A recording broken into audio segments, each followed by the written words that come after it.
Welcome to Let the Quran Speak. I'm Aisha, your host. Anne-Marie Slaughter, President and CEO of the New America Foundation, wrote an article a couple of years ago titled Why Women Can't Have It All, where she highlighted the challenges of being a woman in a leadership role.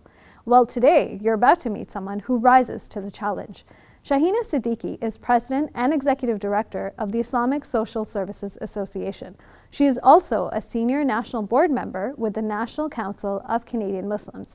I had the pleasure of learning about her career during her visit to Toronto at the All Women's Conference, Being Me. Here are her reflections on female leadership. Welcome to the show, Shahina. Thank you. Tell us a little bit about your experience as an immigrant to Canada, what that journey looked like, how you've become so accomplished. I don't know about accomplished, but I came to Canada in '76. We were living in New York at that time. So it was just out of fun that we applied for immigration. We were going to go back. I was visiting my sister in Brandon, and she wanted to impress me with their big city because I was coming from Manhattan, and she brought me to Winnipeg. And yes, I was very impressed. But I looked at my husband and I said, this city has a soul. And this is where I want to bring up our family. And we were newlyweds, we were going back. And so my brother-in-law that night had said jokingly, oh, so you guys want to come to Canada? Here's the form. I don't know why he kept forms in his home, but so we did fill it out. And 6 months later, we got the immigration. Wow. We had returned to Pakistan by that time, and I'd had my first son. So we said, okay, let's go. We will be back in 3 years. Let's have some fun. Back in 3 years to New York? Back to Pakistan. Oh, because okay. our family was there, Okay. and I never really wanted to live anywhere but Pakistan. And Wow. and that was 40 years ago. Wow. We never returned. But once we got here and our son started to grow, we knew that we had to burn our ships, so we did. My parents followed, my siblings followed. So our whole family was here. My husband's family immigrated to USA. So Can I just interrupt the story there? You just said you had to burn your ships. Why? Because you cannot bring your child up with so many different identities. So we decided as a couple that we will be Muslims and Canadians. Pakistani is my heritage and I love it and whatnot, but that's not my identity anymore, and that cannot be my child's identity. There is no back home for him. This is his home.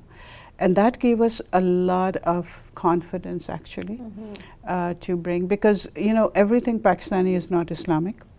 Yes. And so we needed to know the two most important identities we wanted to nurture. So one was, of course, Islamic. That's where our values are. And the other was Canadians. And so that's what we did. So I've never looked back. I do visit Pakistan, but I never look back about being anywhere else. So that was, and when I was younger, I was a mother full time. My oldest son, was diagnosed with a very rare condition.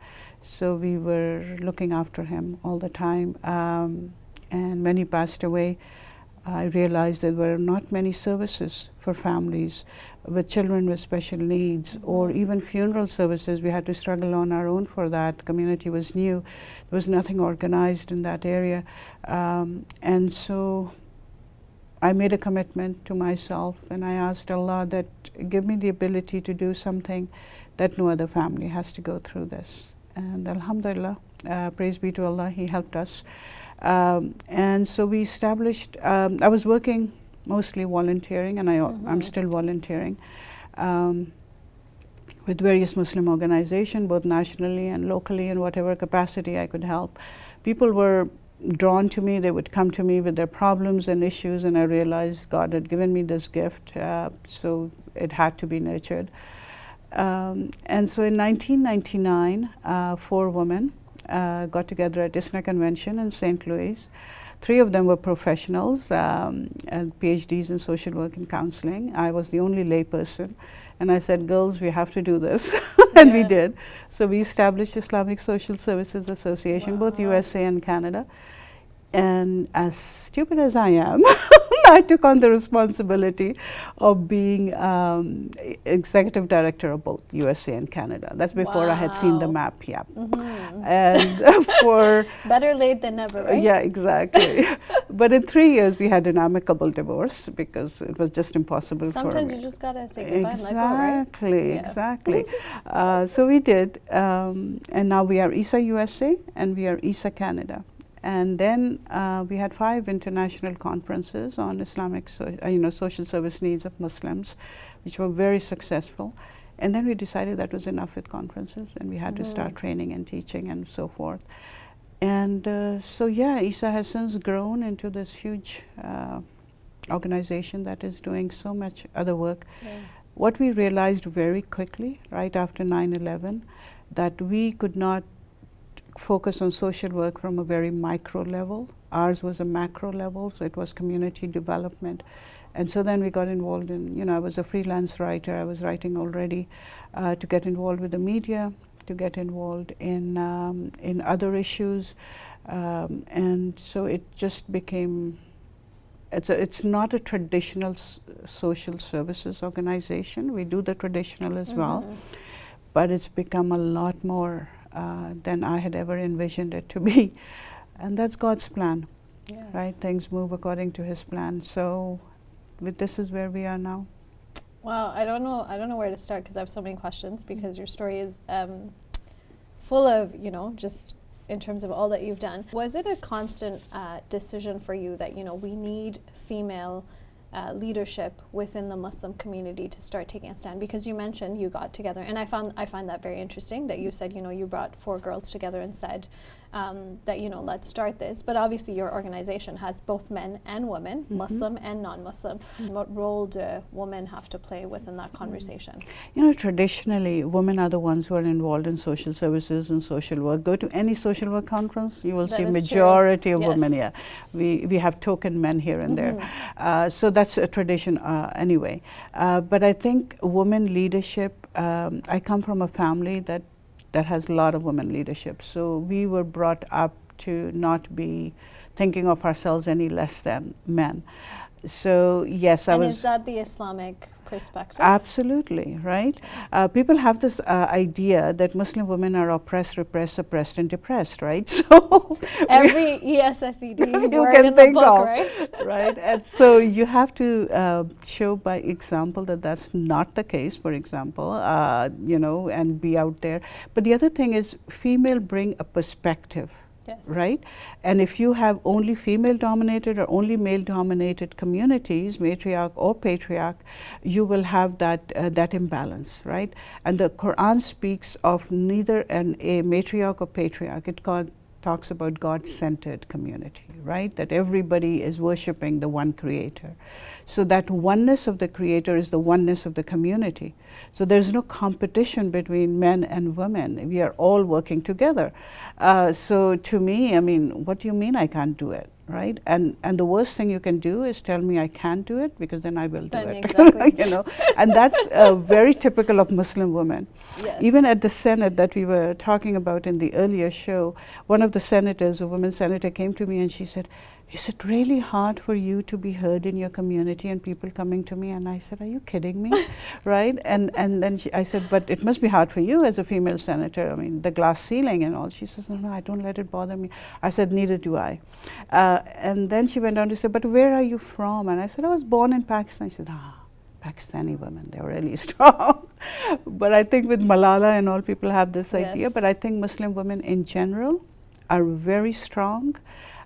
It's just that they need that little push, that little inspiration to be able to. And if you see today in our society why it is so important for Muslim women to be in leadership positions, is every attack on Islam is done on our shoulders, right? Yes. Why is niqab an issue? Why is hijab an issue? Why is this whole idea of this honor killing, which is just to show as that the woman that there is no equality in Islam, right? All these things that we hear, that is why we need to speak. I tell my brothers that please do not talk about women in Islam, because that's not your place. Don't talk about them, try to give examples about why women wear a hijab. How do you know? Ask me, right? So there are areas that, so we have to be very vocal within our own community. And as a younger person, my goodness, you know, if I stood up in the mosque, people knew trouble was coming because I don't hold my tongue. But of course, you do it nicely, you do it with respect, but you must speak up. Prophet Muhammad, peace be upon him, told us that there are 3 levels of faith, right? The highest is that when you see an injustice, you try and stop it with your hand. The second is that you speak up against it. And the weakest form of faith is when you at least consider it wrong in your heart. And he didn't say it to men, he said it to Muslims in general. So how can we women keep quiet when we see injustices around us? Whether it's and is the and that's very, I agree with you 100%.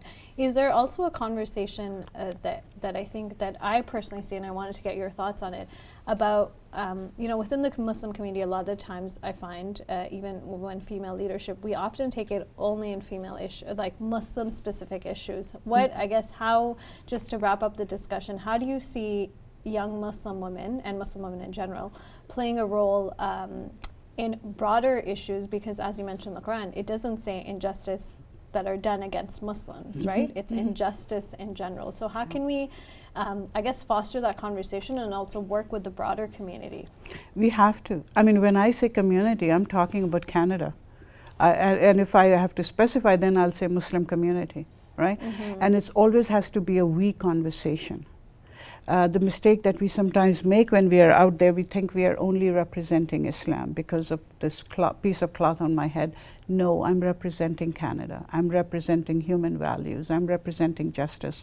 This is the attitude you need to take. And if I have something from my tradition to contribute for the betterment of society, then that's my duty to do. So when I'm working with so many non-Muslim organizations or people coming to me, consult me from various organizations, yes, I am informed by my faith values, but I'm also informed by my Canadian values, which are, by the way, not a dichotomy, right? The core values are the same. So when you come from that position, people respect it. But if every time I wanted to contribute something and I said, well, the Quran says this, it brings the us and them right away, right? But if I was to present it as a human value, then it opens the door. So that's, again, how you approach it and what are your intentions of doing it. Because, you know, Allah has told us in the Quran that your actions are as good as your intentions, right? And your intentions are the ones that matter. So always doing that self-awareness, always checking yourself. Why am I doing this? Am I doing it to make a name for myself, or am I doing it for service to humanity? And if we constantly did that in every endeavor we take, Allah will open the doors. This is very motivational. Thank you so much. Welcome.